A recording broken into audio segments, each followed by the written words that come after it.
And all sex traffickers, they're at the right moment. They're so vulnerable, they're so weak, but they're also like wanting to do so much, all the women. And they're so tricky, all the sex traffickers, and they make all the stories, and they tell them that they will marry, them, or sometimes they actually do marry them, and they will tell, the sex traffickers will tell all the girls, hey, just bring all your cousins, all your high school friends, I will provide them some opportunities, employment opportunities. In India, I have all these factories, you will be better off, you'll be able to provide a lot, to your family, friends, all this, like the whole village. And in a hope of doing better, making a difference in their lives, in their families' lives, and also to the whole community. They're like, okay, yes, I'm going to trust you,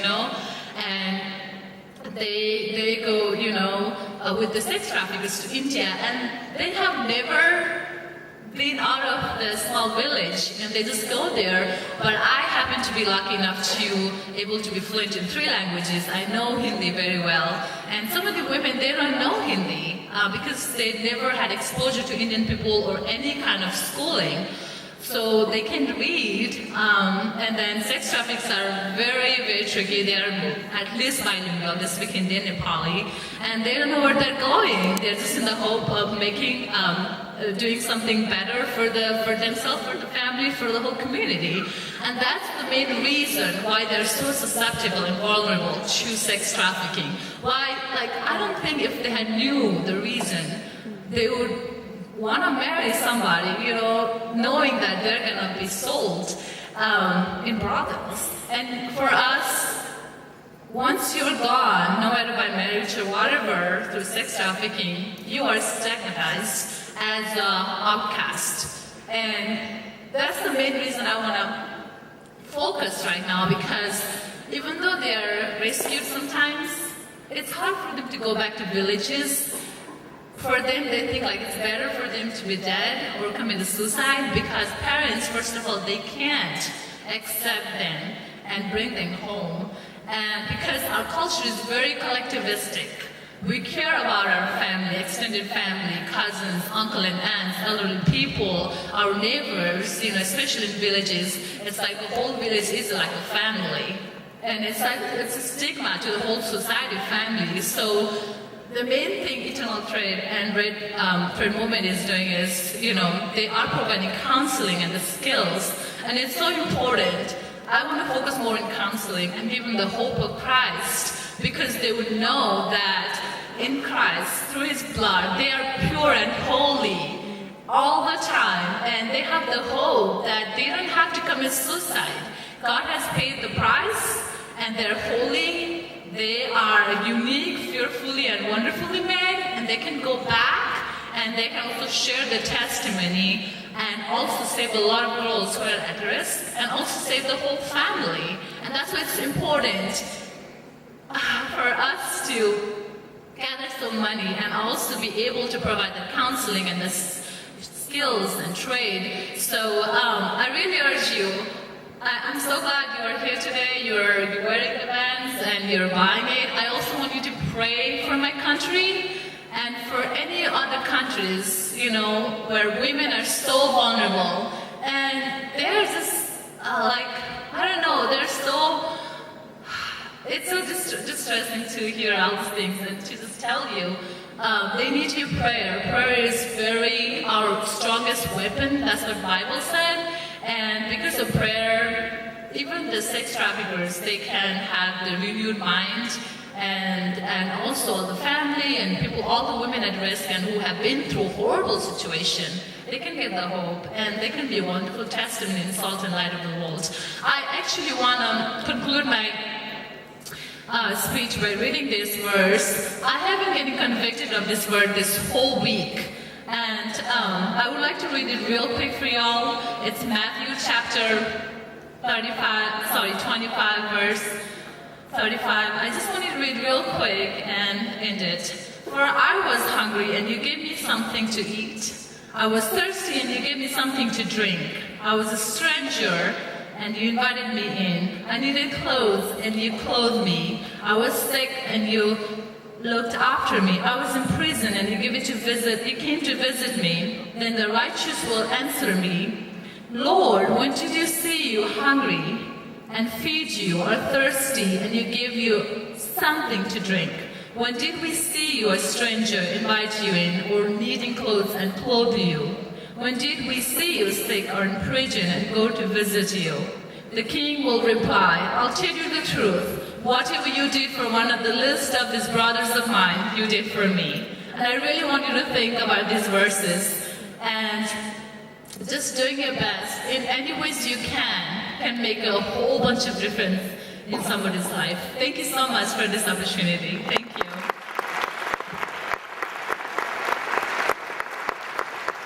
I'm Rachel, and I had the amazing opportunity to visit Nepal in 2006. This was the summer after my junior year of high school. And while I was there, I visited a safe house. It's a rehabilitation center that, is this echoing? Okay. It's a rehabilitation center that counsels girls and teaches them skills after they've been rescued from sex trafficking and brothels. And I want to share a bit more about that in a little bit, but I want to tell you that the Red Thread movement, one of the main goals is to stop sex trafficking on the border before the girls even enter India and are put in brothels. This is so important because of just the torture and what these girls go through. Sahara talked a lot about how these girls are trafficked through deceptive marriage, through a false job offer. Some are even abducted and are drugged, and then they wake up in a brothel not knowing where they are or why they're there, and they're just so confused. Prostitution is not a life that they chose. They were taken and sold into a brothel completely against their will. When traffickers sell girls to a brothel, they're usually sold for the equivalent of a couple $100s, and the average age, they're usually between 12 and 17 years old, but many of them are as young as 6 years old. They are so young because the men desire girls who seem innocent and beautiful and young. There's a common belief that men who have AIDS, if they have sex with a virgin, then their AIDS will be cured. And so the young girls, they seem young and innocent, and brothel owners can say they're virgins and stuff.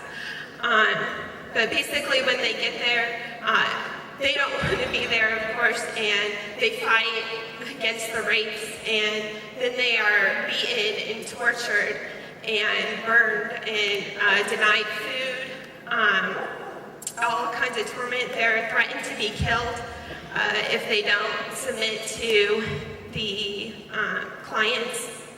And so they're trained to submit, and it's just so awful. And they are showing pornography and tutorials on how to better please clients. And with all of this, like, they come to believe that that this is what they're meant for. They're meant to just be a sex worker, and their value is based on the price that the brothel owner has given them. Clients pay for the girls' according to how beautiful they are, how skilled they are, or their innocent appeal. And so these girls have just a complete false, they begin to devalue themselves, I guess. They're not treated as humans anymore. This is the life that they think they have. These brothels are terrible, unsanitary places. Many are, they're called pillow houses, and they are just dark, claustrophobic rooms. And many of them, it's just a whole lot of beds in a room with cloths separating the beds. And on average, these girls serve between 20 and 25 clients a day, which is unbelievable. They start off with a few, and then they serve more.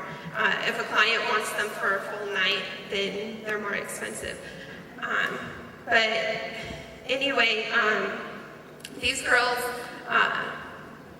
they all have STDs.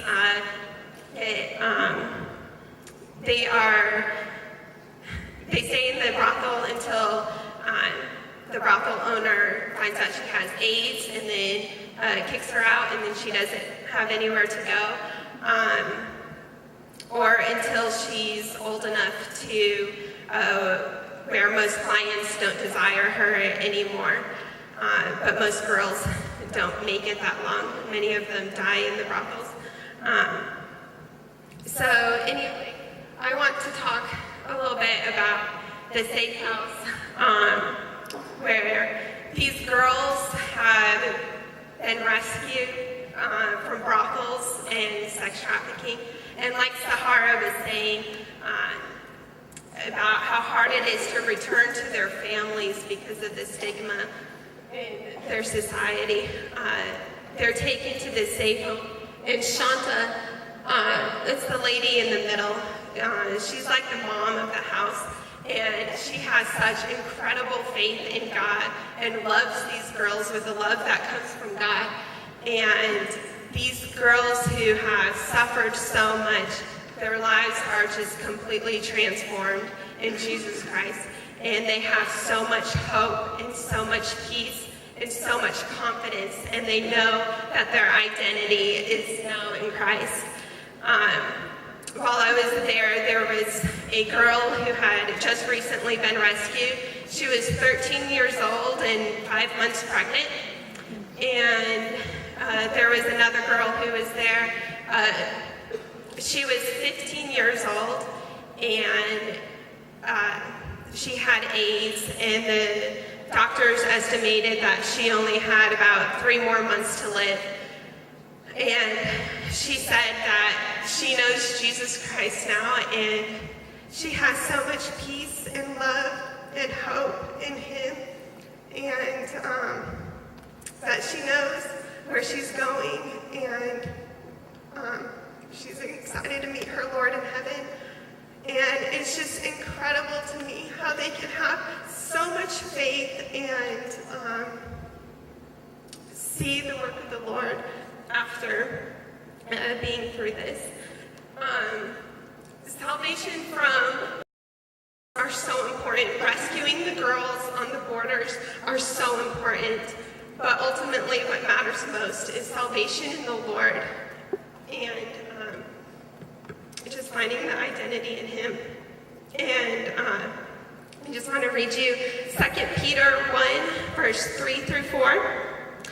As we know Jesus better, His divine power gives us everything we need to live a godly life. He has called us to receive His own glory and goodness. And by that same mighty power, He has given us all of His rich and wonderful promises. He has promised that you will escape the decadence all around you caused by evil desires, and that you will share in His divine nature.